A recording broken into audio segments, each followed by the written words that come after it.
Dears, എല്ലാവർക്കും ദിജോസ് വേൾഡിന്റെ പുതിയൊരു വീഡിയോയിലേക്ക് സ്വാഗതം. ഇന്നത്തെ വീഡിയോയിൽ ഞാൻ സംസാരിക്കുന്നത് നമ്മൾ പ്രഗ്നന്റ് ആകുമ്പോഴേക്കും ഇംപ്ലാന്റേഷൻ കഴിഞ്ഞിട്ട് വളരെ എളുപ്പത്തിൽ തന്നെ നമ്മൾക്ക് ഉണ്ടാകുന്ന പ്രഗ്നൻസി വജൈനൽ ഡിസ്ചാർജിനെ പറ്റിയിട്ടാണ്.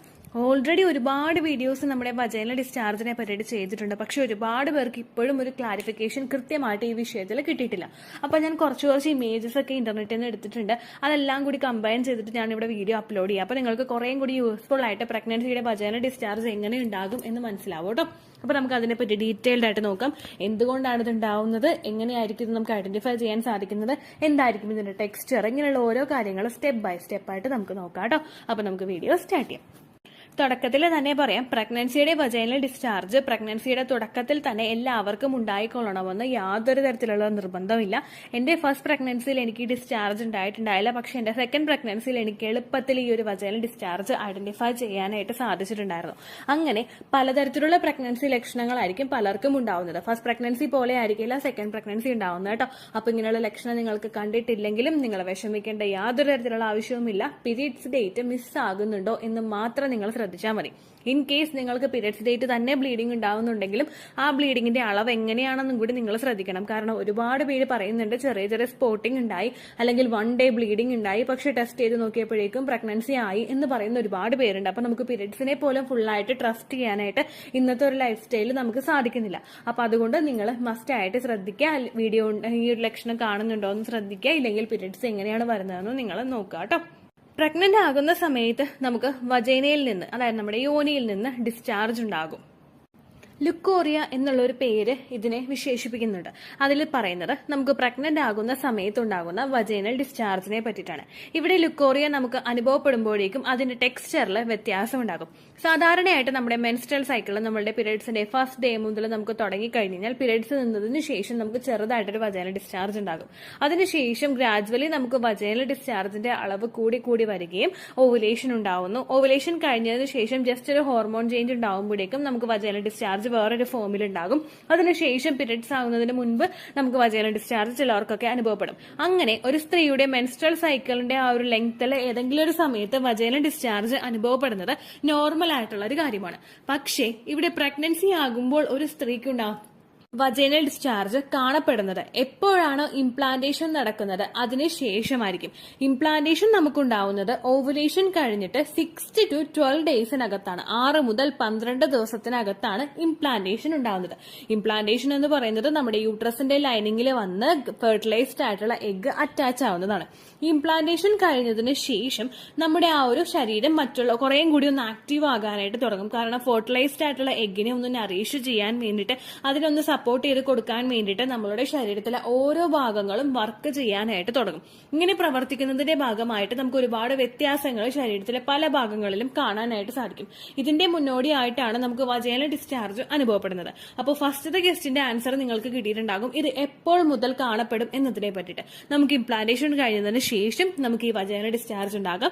ചിലർക്ക് ഇംപ്ലാന്റേഷൻ കഴിഞ്ഞിട്ട് വെരി നെക്സ്റ്റ് ഡേ മുതൽ തന്നെ വജൈനൽ ഡിസ്ചാർജ് ഉണ്ടാകാം. ചിലർക്ക് പീരിയഡ്സ് ഡേറ്റ് മിസ്സായതിനു ശേഷമായിരിക്കും വജൈനൽ ഡിസ്ചാർജ് അനുഭവപ്പെടുന്നത് കേട്ടോ.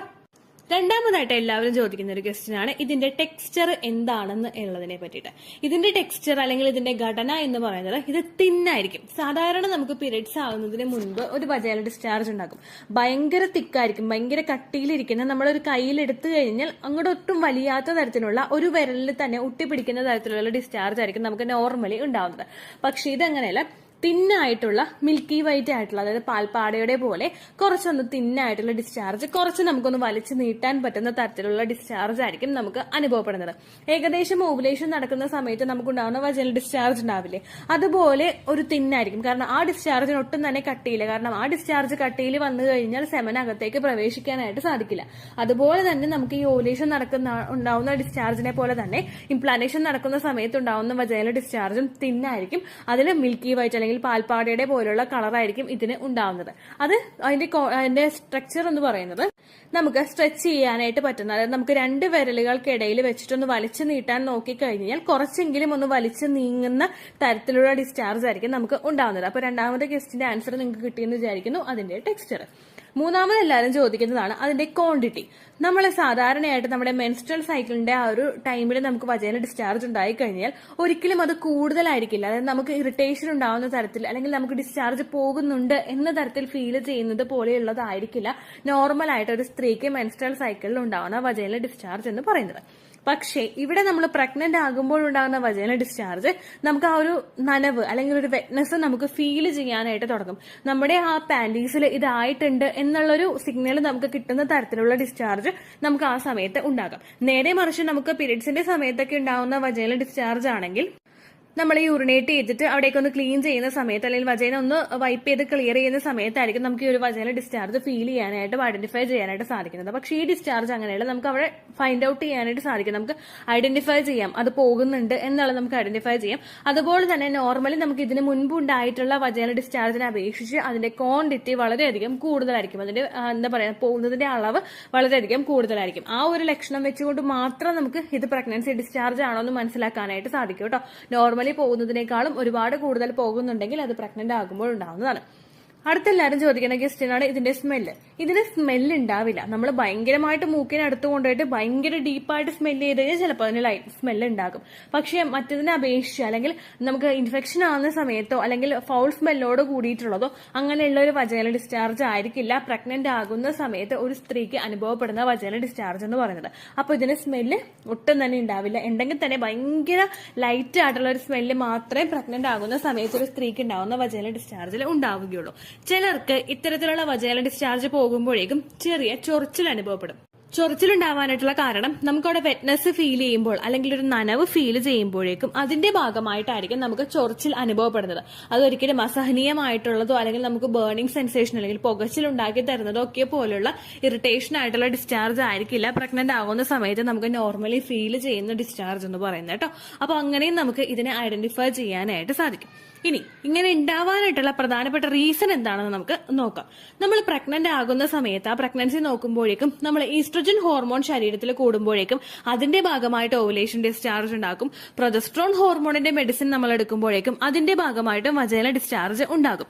പ്രഗ്നന്റ് ആകുന്ന ഒരു സ്ത്രീയെ സംബന്ധിച്ചിടത്തോളം അവളുടെ ശരീരത്തിൽ ഈസ്ട്രജൻ ഹോർമോണും പ്രൊജസ്ട്രോൺ ഹോർമോണും ഒരേപോലെ തന്നെ ഇൻക്രീസ് ആകും. കാരണം പ്രഗ്നൻസി സർവൈവ് ചെയ്ത് മുൻപോട്ടേക്ക് പോകണമെങ്കിൽ ഈസ്ട്രജനും പ്രൊജസ്ട്രോണും ഈക്വലി ഇമ്പോർട്ടന്റ് ആണ്. അങ്ങനെ ഈ രണ്ട് ഹോർമോൺസും ഇൻക്രീസ് ആവുന്നതിന്റെ ഭാഗമായിട്ട് ഈ രണ്ട് ഹോർമോൺസും വജൈനൽ ഡിസ്ചാർജ് ഉണ്ടാക്കുന്നതിന്റെ ഭാഗമായിട്ടും നമുക്ക് പ്രഗ്നൻസിയുടെ സ്റ്റാർട്ടിംഗ് സ്റ്റേജിൽ തന്നെ ഇത്തരത്തിലുള്ള ബുദ്ധിമുട്ട് ഫീൽ ചെയ്യാം. രണ്ടാമത്തെ റീസൺ എന്ന് പറയുന്നത് നമ്മുടെ സെർവിക്സിലോട്ടുള്ള ബ്ലഡ് സർക്കുലേഷൻ കൂടുന്നത്.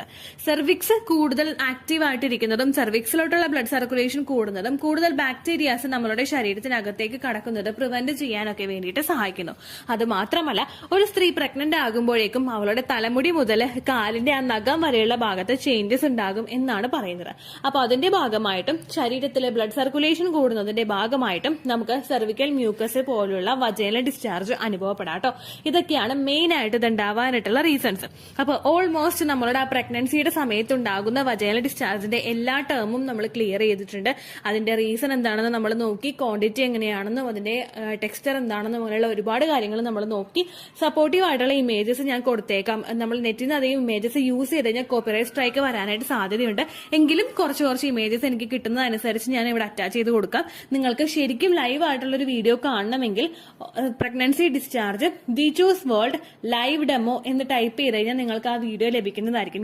എനിക്ക് പ്രഗ്നൻസിയിൽ ഉണ്ടാവുന്ന വജൈനൽ ഡിസ്ചാർജ് ഒക്കെ ജോയിൻ ചെയ്തിട്ട് ഞാനൊരു വീഡിയോ ക്രിയേറ്റ് ചെയ്ത് വെച്ചിട്ടുണ്ട്. അപ്പോൾ നിങ്ങൾക്ക് ഒരുപാട് യൂസ്ഫുൾ ആയിരിക്കും ആ ഒരു വീഡിയോ. അത് നിങ്ങൾ കണ്ടു നോക്കാം കേട്ടോ. തുടക്കത്തിലേ പറഞ്ഞതുപോലെ ഈ ഡിസ്ചാർജ് നിങ്ങൾക്ക് ഇല്ലെങ്കിലും നിങ്ങൾ ഒട്ടും തന്നെ ടെൻഷൻ അടിക്കേണ്ട ആവശ്യമില്ല. ചിലർക്ക് ഫസ്റ്റത്തെ ട്രൈമസ്റ്റർ തീരാറാകുന്ന സമയത്തൊക്കെ ആയിരിക്കും കേട്ടോ ഇങ്ങനെയുള്ള ഡിസ്ചാർജ് കാണുന്നത്. അപ്പോൾ ടെൻഷൻ ആവേണ്ട യാതൊരു തരത്തിലുള്ള ആവശ്യവുമില്ല. ഇത്രയേ ഉള്ളൂ വീഡിയോ. യൂസ്ഫുൾ ആയി കാണുമെന്ന് വിശ്വസിക്കുന്നു. യൂസ്ഫുൾ ആവുന്നുണ്ടെങ്കിൽ ലൈക്ക് ചെയ്യുക, ഫ്രണ്ട്സിനൊക്കെ ഷെയർ ചെയ്ത് കൊടുക്കുക കേട്ടോ. എന്തെങ്കിലും സംശയം ഉണ്ടെങ്കിൽ നിങ്ങൾ കമന്റ്സിൽ ചോദിക്കുക. പണ്ടത്തെ വീഡിയോയ്ക്ക് കമന്റ്സ് ഇടുന്നവർക്ക് റിപ്ലൈ ലഭിക്കുന്നില്ലെങ്കിൽ ലേറ്റസ്റ്റ് ആയിട്ട് ഞാൻ ഏത് വീഡിയോ ആണോ അപ്ലോഡ് ചെയ്യുന്നത് അതിന് താഴെ കമന്റ് ഒന്ന് കോപ്പി പേസ്റ്റ് ചെയ്യാനായിട്ട് ശ്രദ്ധിക്കുക കേട്ടോ. അതുപോലെ ഓവുലേഷൻ ഡേറ്റ് കാൽക്കുലേറ്റ് ചെയ്ത് തരാനായിട്ട് റിക്വസ്റ്റ് ചെയ്യുന്ന ആളുകൾ എത്രയാണോ സൈക്കിൾ ലെങ്ത് അത് മെൻഷൻ ചെയ്യാനായിട്ട് ശ്രദ്ധിക്കുക. സൈക്കിൾ ലെങ്ത് എന്നതുകൊണ്ട് ഉദ്ദേശിച്ചത് ഓരോ മാസവും എത്ര ദിവസം കൂടുമ്പോഴാണോ ബ്ലീഡിങ് വരുന്നത് അതാണ് സൈക്കിൾ ലെങ്ത്. കഴിഞ്ഞ മാസം ഒരു 8-ാം തീയതിയാണ് ബ്ലീഡിങ് ആയതെങ്കിൽ ഈ മാസം 6-ാം തീയതിയാണ് ബ്ലീഡിങ് ആയതെങ്കിൽ കഴിഞ്ഞ മാസം 8-ാം തീയതി മുതൽ ഈ മാസം 6-ാം തീയതി വരെ എത്ര ദിവസമുണ്ടോ അത് കാലണ്ടറിൽ എണ്ണി തിട്ടപ്പെടുന്നതാണ് നിങ്ങളുടെ സൈക്കിൾ ലെങ്ത്. സൈക്കിൾ ലെങ്ത് നമ്മൾ കൃത്യമായിട്ട് കാൽക്കുലേറ്റ് ചെയ്യുകയാണെങ്കിൽ ഓവുലേഷൻ ഡേറ്റ് എളുപ്പത്തിൽ കണ്ടുപിടിക്കാൻ വേണ്ടിയിട്ട് ഒരുപാട് ആപ്ലിക്കേഷൻസും ഒരുപാട് ഓൺലൈൻ ആയിട്ടുള്ള വെബ്സൈറ്റുകളും ഇന്ന് നമുക്ക് അവൈലബിൾ ആണ്. പ്ലേ സ്റ്റോറിൽ പോയിട്ട് ഓൺലൈൻ ഓവുലേഷൻ ട്രാക്കർ എന്ന് ടൈപ്പ് ചെയ്ത് കഴിഞ്ഞാൽ നിങ്ങൾക്ക് അതുമായിട്ട് ബന്ധപ്പെട്ടിട്ടുള്ള ആപ്ലിക്കേഷൻസ് കിട്ടും. അത് പറ്റുന്നില്ല എങ്കിൽ ഗൂഗിളിൽ പോയിട്ട് ഓൺലൈൻ ഓവുലേഷൻ കാൽക്കുലേറ്റർ എന്ന് ടൈപ്പ് ചെയ്ത് കഴിഞ്ഞാൽ അതുമായിട്ട് ബന്ധപ്പെട്ടിട്ടുള്ള വെബ്സൈറ്റുകൾ നിങ്ങൾക്ക് കിട്ടും. അതിൽ നിങ്ങളുടെ ലാസ്റ്റ് മന്തിലെ മെൻസ്ട്രേഷൻ്റെ ഡേറ്റും ഒപ്പം ഞാൻ ഈ പറഞ്ഞ രീതിക്ക് നിങ്ങൾ കാൽക്കുലേറ്റ് ചെയ്യുന്ന സൈക്കിൾ ലെങ്ത്തും എൻ്റർ ചെയ്ത് കൊടുക്കുകയാണെങ്കിൽ നിങ്ങൾക്ക് കൃത്യമായിട്ട് ഓവുലേഷൻ ഡേറ്റ് കണ്ടുപിടിക്കാനായിട്ട് സാധിക്കും. ഫെർട്ടൈൽ ടൈം പീരീഡും നിങ്ങൾക്ക് കിട്ടും. അതായത് എത്ര ദിവസം മുതൽ കോൺടാക്ട് ചെയ്ത് തുടങ്ങിക്കഴിഞ്ഞാൽ നിങ്ങൾ പ്രഗ്നൻ്റ് ആകും എന്നുള്ളൊരു ഡേറ്റും നിങ്ങൾക്ക് പ്രോപ്പറായിട്ട് കിട്ടും കേട്ടോ. ഇത് കാൽക്കുലേറ്റ് ചെയ്യുന്ന സമയത്ത് സൈക്കിൾ ലെങ്ത് കാൽക്കുലേറ്റ് ചെയ്യുന്ന സമയത്ത് നിങ്ങളുടെ ആ ഒരു കലണ്ടറിൽ നോക്കി തന്നെ നിങ്ങൾ കാൽക്കുലേറ്റ് ചെയ്യുക. പല മാസങ്ങളിലും 30-31 ദിവസമുണ്ട്, അതുകൊണ്ടാണ് അങ്ങനെ പറഞ്ഞത്. ഒപ്പം നിങ്ങൾക്ക് ബ്ലീഡിങ് തുടങ്ങിയ ദിവസത്തിന് വേണം നിങ്ങൾ ഡേ 1 ആയിട്ട് എടുക്കാൻ വേണ്ടിയിട്ട്. സ്പോട്ടിങ് തുടങ്ങിയ ദിവസത്തിനെ, അതായത് ചെറുതായിട്ട് ഡിസ്ചാർജ് പോയി തുടങ്ങിയ ദിവസത്തിനെ നിങ്ങൾ കൺസിഡർ ചെയ്യേണ്ട ആവശ്യം ഇല്ല കേട്ടോ. അപ്പോൾ ഇത്രയേ ഉള്ളൂ വീഡിയോ. അടുത്തൊരു വീഡിയോ ആയിട്ട് നമുക്ക് വീണ്ടും കാണാം. ബൈ.